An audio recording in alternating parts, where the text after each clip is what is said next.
And joining me now is Benjamin Anthony, CEO at the MirYam Institute. Thank you for joining me. Thank you for having me. The deal was announced this evening, but will only be implemented on Sunday. What happens until then with the fighting in Gaza? Is there going to be an increase in the next 3 days of battles before the deal actually begins?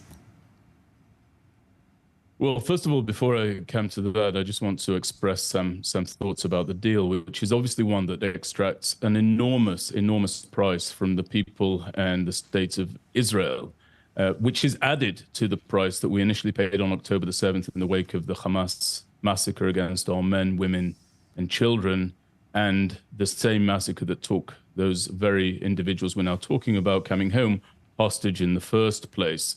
But it's important for people to know that our hostages and their return will go some way, just some way, toward helping to heal a collective, national, even international heart that has really been harmed and injured for far too long, and that would never be whole without these hostages coming home. And it's also important to note who we are seeking to bring home and who the Palestinian Arabs are seeking to bring to their society.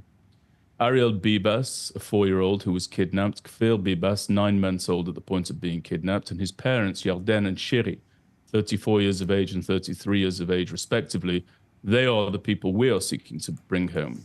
Who are the Palestinian Arabs, Hamas, seeking to bring home? They're seeking to bring home people like Ibrahim Hamid, who was the mastermind behind 90% of the suicide bombing attacks that took place during the Second Intifada.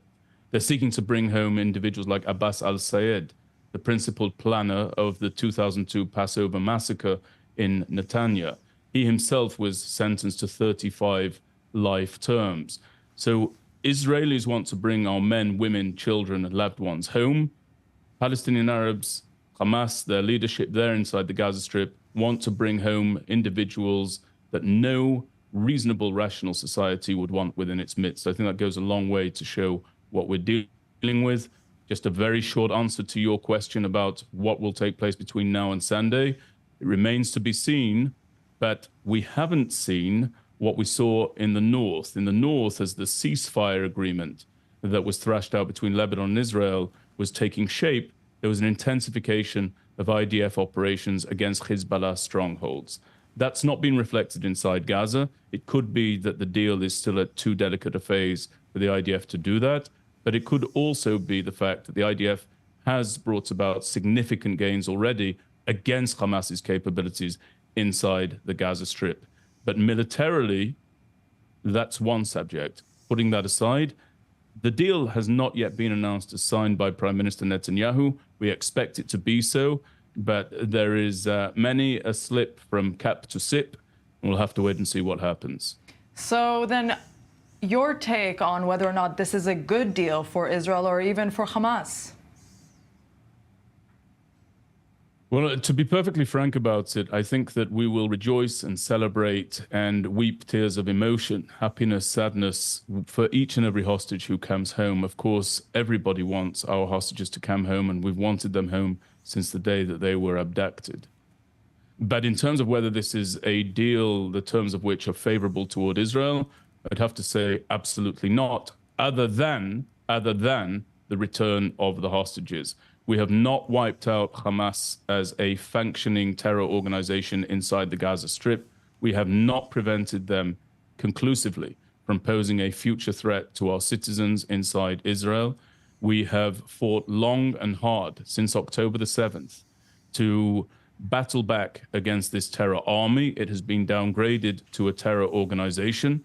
But the terms of the deal are quite frankly horrific in my estimation. It calls for the repatriation to homes that frankly don't exist anymore of the Gazans to northern Gaza beyond the Netzarim corridor, which bifurcates north from South Gaza.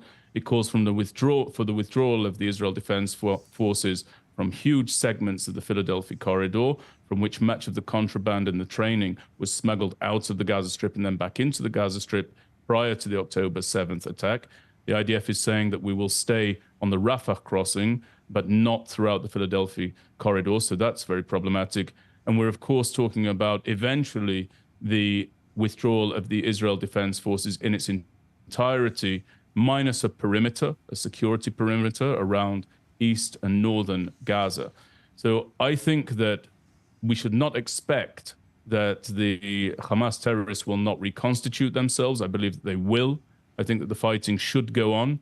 And I'm very concerned that if this deal has come about as a consequence of President Trump saying he wants a clean slate and no wars under his watch once he takes up residence in the White House on January 20th, he may very well turn around and say to Israel, and you will not restart the actions of the Israel Defense Forces inside the Gaza Strip once this deal comes to its conclusion. One final word.